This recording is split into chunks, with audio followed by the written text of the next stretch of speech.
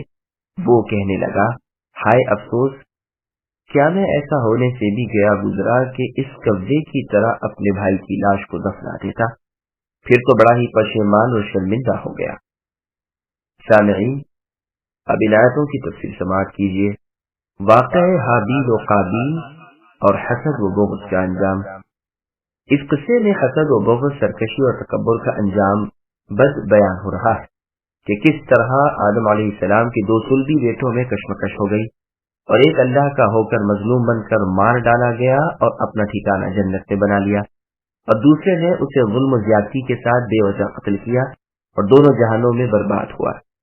اللہ فرماتے ہیں، اے نبی صلی اللہ علیہ وسلم، انہیں یعنی آپ کے ساتھیوں کو آدم علیہ السلام کے دونوں بیٹوں کا صحیح بے کم و کاشت قصہ سنا دو۔ ان دونوں کا نام حابیل و قابیل تھا۔ مرضی ہے کہ چونکہ اس وقت دنیا کی ابتدائی حالت تھی، اس لیے یوں ہوتا تھا کہ آدم علیہ السلام کے ہاں ایک حمل سے لڑکا لڑکی دو ہوتے تھے، پھر دوسرے حمل میں بھی اسی طرح، تو اس حمل کا لڑکا اور دوسری حمل کے لڑکی، ان دونوں کا نکاح کر دیا جاتا تھا۔ حابیل کی بہن تو خوبصورت نہ تھی اور قابیل کی بہن خوبصورت تھی، تو قابیل نے چاہا کہ اپنی ہی بہن سے اپنا نکاح کر لے۔ آدم علیہ السلام نے اس سے منع کیا۔ آخر یہ فیصلہ ہوا کہ تم دونوں اللہ کے نام پر کچھ نکالو، جس کی خیرات قبول ہو جائے اس کا نکاح اس کے ساتھ کر دیا جائے گا۔ حابیل کی خیرات قبول ہو گئی، پھر وہ ہوا جس کا بیان قرآن کی ان آیتوں میں ہے۔ مفسرین کے اقوال سنیے۔ آدم علیہ السلام کی صلبی اولاد کے نکاح کا قاعدہ جو اوپر مذکور ہوا بیان فرمانے کے بعد مرتی ہے کہ بڑا بھائی قابیل کھیتی کرتا تھا اور حابیل جانوروں والا تھا۔ قابیل کی بہن بنسبت حابیل کی بہن کے خوب رو تھی۔ جب حابیل کا پیغام اس سے ہوا تو قابیل نے انکار کر دیا اور اپنا نکاح اس سے کرنا چاہا۔ آدم علیہ السلام نے اس سے روکا۔ اب دونوں نے خیرات نکالی کہ جس کی قبول ہو جائے وہ نکاح کا زیادہ حقدار ہے۔ آدم علیہ السلام اس وقت مکہ چلے گئے کہ دیکھیں کیا ہوتا ہے۔ اللہ تعالیٰ نے آدم علیہ السلام سے فرمایا، زمین پر جو میرا گھر ہے اسے جانتے ہو؟ آپ علیہ السلام نے کہا، نہیں، حکم ہوا مکے میں ہے، تم وہیں جاؤ۔ آدم علیہ السلام نے آسمان سے کہا کہ میرے بچوں کی تو حفاظت کرے گا، اس نے انکار کیا۔ زمین سے کہا، وہ بھی انکاری ہو گئی۔ پہاڑوں سے کہا، انہوں نے بھی انکار کیا۔ قابیل سے کہا، اس نے کہا، ہاں میں محافظ ہوں، آپ جائیے، آ کر ملاحظہ فرما لیں گے اور خوش ہوں گے۔ اب حابیل نے خوبصورت موٹی تازی بھیڑ نام ربانی پر ذبح کی اور بڑے بھائی نے اپنی کھیتی کا حصہ اللہ کی راہ میں نکالا۔ آگ آئی اور حابیل کی نظر تو جلا گئی، جو اس زمانے میں قبولیت کی علامت تھی، اور قابیل کی نظر قبول نہ ہوئی، اس کی کھیتی یوں ہی رہ گئی۔ اس نے اللہ کی راہ کرنے کے بعد اس نے اچھی بالیں توڑ کر کھا لی تھی۔ چونکہ قابیل اب مایوس ہو چکا تھا کہ اس کے نکاح میں اس کی بہن نہیں آنے کی، اس لیے اپنے بھائی کو قتل کی دھمکی دی تھی۔ اس نے کہا، اللہ تعالیٰ تقوی والوں کی قربانی قبول فرماتے ہیں، اس میں میرا کیا قصور ہے؟ ایک روایت میں یہ بھی ہے، یہی بھیڑ جنت میں پلتی رہی اور یہی وہ بھیڑ ہے جسے ابراہیم علیہ السلام نے اپنے بچے کے بدلے ذبح کیا۔ ایک روایت میں ہے کہ حابیل نے اپنے جانوروں میں سے بہترین اور مرغوب و محبوب جانور اللہ کے نام قربان کیا اور خوشی کے ساتھ، برخلاف اس کے قابیل نے اپنی کھیتی میں سے نہایت ردی اور باہیہ چیز، اور وہ بھی مرے جی سے، اللہ تعالیٰ کے نام نکالی تھی۔ حابیل تو مندی اور طاقتوری میں قابیل سے زیادہ تھا، تاہم اللہ کے خوف کی وجہ سے اس نے اپنے بھائی کی ظلم و زیادتی سہ لی اور ہاتھ نہ اٹھایا۔ بڑے بھائی کی قربانی جب قبول نہ ہوئی اور آدم علیہ السلام نے اس سے کہا تو اس نے کہا کہ آپ چونکہ حابیل کو چاہتے ہیں اس لیے دعا کی تو اس کی قربانی قبول ہو گئی۔ اب اس نے ٹھان لی کہ میں اس کانٹے ہی کو اکھاڑ ڈالوں گا، یعنی اپنے بھائی کو قتل کر کے ہی دم لوں گا۔ موقع کا منتظر تھا۔ ایک روز اتفاقاً حابیل کے آنے میں دیر لگ گئی تو انہیں بلانے کے لیے آدم علیہ السلام نے قابیل کو بھیجا۔ یہ ایک چھری اپنے ساتھ چھپا کر چلا راستے میں ہی دونوں بھائیوں کی ملاقات ہو گئی تو اس نے کہا میں تو تجھے مار ڈالوں گا، تیری قربانی قبول ہوئی میری نہ ہوئی۔ اس پر حابیل نے کہا میں نے بہترین اور عمدہ محبوب اور مرغوب چیز اللہ تعالیٰ کے نام نکالی اور تو نے ردی خودی واہی چیز نکالی۔ اللہ تعالیٰ متقیوں ہی کی نیکی قبول کرتے ہیں۔ اس پر وہ اور بگڑا اور چھری گھونپ دی۔ حابیل کہتے رہ گئے کہ اللہ کو کیا جواب دے گا، اللہ تعالیٰ کے ہاں اس ظلم کا بدلہ تجھ سے بری طرح لیا جائے گا، اللہ تعالیٰ کا خوف کر مجھے قتل نہ کر۔ لیکن اس بے رحم نے اپنے بھائی کو مار ہی ڈالا۔ قابیل نے اپنی ہی بہن سے اپنا نکاح کرنے کی ایک وجہ یہ بھی بیان کی تھی کہ ہم دونوں جنت میں پیدا ہوئے ہیں اور یہ دونوں زمین میں پیدا ہوئے ہیں، اس لیے میں ہی اس کا حقدار ہوں۔ یہ بھی مروی ہے کہ قابیل نے گیہوں نکالے تھے اور حابیل نے گائے کی قربانی کی تھی، چونکہ اس وقت کوئی مسکین تو تھا ہی نہیں جسے صدقہ دیا جائے، اس لیے یہی دستور تھا کہ صدقہ نکال دیتے، آگ آسمان سے آتی اور اسے جلا جاتی۔ یہ نشان تھا قبولیت کا۔ اس برتری سے جو چھوٹے بھائی کو حاصل ہوئی، بڑا بھائی غصہ کھا گیا اور اس کے قتل کے در پہ ہو گیا۔ یوں ہی بیٹھے بیٹھے دونوں بھائیوں نے قربانی کی تھی۔ نکاح کے اختلاف مٹانے کی وجہ نہ تھی۔ قرآن کے ظاہری الفاظ کا اقتباس یہی ہے کہ باعث ناراضی عدم قبولیت قربانی تھی، نہ کچھ اور۔ ایک روایت مندرجہ روایتوں کے بھی خلاف بھی ہے کہ قابیل نے کھیتی اللہ کے نام نظر دی تھی جو قبول ہوئی، لیکن معلوم ہوتا ہے کہ اس میں راوی کا حافظہ ٹھیک نہیں اور یہ مشہور امر کے خلاف ہے، واللہ اعلم۔ اللہ تعالیٰ اس کا عمل قبول کرتے ہیں جو اپنے فعل میں اللہ سے ڈرتا ہے۔ معاذ رضی اللہ عنہ فرماتے ہیں لوگ میدان قیامت میں ہوں گے جو ایک منادی یعنی آواز لگانے والا آواز لگائے گا کہ پرہیزگار کہاں ہیں، پس پروردگار سے ڈرنے والے کھڑے ہو جائیں گے اور رب کے بازو کے نیچے جا ٹھہریں گے، اللہ تعالیٰ ان سے رخ پوشی کریں گے نہ پردہ۔ راوی حدیث ابو عقیل سے دریافت کیا گیا کہ متقی کون ہے؟ فرمایا وہ جو شرک اور بت پرستی سے، نیز قبر پرستی اور ہر قسم کے شرک سے بچیں اور خالص رب تعالیٰ کی عبادت کریں، پھر یہ سب لوگ جنت میں جائیں گے۔ جس نیک بخت کی قربانی قبول کی گئی تھی وہ اپنے بھائی کے اس ارادے کو سن کر اس سے کہتا ہے کہ خیر تو جو چاہے کر، میں تو تیری طرح کروں گا نہیں، بلکہ میں صبر سہار کر لوں گا۔ تھے تو زور طاقت میں یہ اس سے زیادہ، مگر اپنی بھلائی، نیک بختی اور تواضع، فروتنی اور پرہیزگاری کی وجہ سے یہ فرمایا کہ تو گناہ پر آمدہ ہو جائے، لیکن مجھ سے اس جرم کا ارتکاب نہیں ہونے کا۔ میں تو اللہ تعالیٰ سے ڈرتا ہوں، وہ تمام جہانوں کے رب ہیں۔ صحیحین میں ہے کہ جب دو مسلمان تلواریں لے کر بھیڑ گئے تو قاتل و مقتول دونوں جہنمی ہیں۔ صحابہ رضی اللہ عنہم نے پوچھا اے اللہ کے رسول، قاتل تو خیر لیکن مقتول کیوں ہوا؟ رسول اللہ نے فرمایا اس لیے کہ وہ بھی اپنے ساتھی کو مار ڈالنے کا لالچی تھا۔ سنن ترمذی وغیرہ میں سعد بن ابی وقاص سے مروی ہے کہ انہوں نے اس وقت جبکہ باغیوں نے عثمان ذو النورین رضی اللہ عنہ کو گھیر رکھا تھا کہا کہ میں گواہی دیتا ہوں کہ رسول اللہ صلی اللہ علیہ وسلم نے فرمایا ہے عنقریب فتنہ برپا ہوگا، بیٹھا رہنے والا اس وقت کھڑے رہنے والے سے اچھا ہوگا اور کھڑا رہنے والا چلنے والے سے بہتر ہوگا اور چلنے والا دوڑنے والے سے بہتر ہوگا۔ کسی نے پوچھا اللہ کے رسول اگر کوئی میرے گھر میں بھی گھس آئے اور مجھے قتل کرنا چاہے؟ تو رسول اللہ نے فرمایا پھر تو آدم علیہ السلام کے بیٹے کی طرح ہو جا، یعنی آدم علیہ السلام کے اس دوسرے بیٹے کے مانند ہو جا جس نے اپنے بھائی کے ہاتھوں ظلماً قتل ہو جانا گوارا کر لیا اور اپنے بھائی کو قتل کرنے کے لیے خود اپنا ہاتھ اس کی طرف نہیں بڑھایا۔ سنن نبی داؤد کی روایت میں رسول اللہ صلی اللہ علیہ وسلم کا اس کے بعد اس آیت کی تلاوت کرنا بھی مروی ہے۔ ایوب سختیانی رحمہ اللہ فرماتے ہیں اس امت میں سب سے پہلے جس نے اس آیت پر عمل کیا وہ امیر المؤمنین عثمان بن عفان رضی اللہ عنہ ہے۔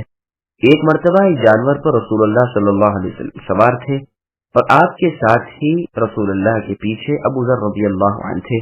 رسول اللہ نے فرمایا ابو ذر بتاؤ تو جب لوگوں پر ایسے فاقے آئیں گے کہ گھر سے مسجد تک نہ آ سکیں گے تو تم کیا کرو گے؟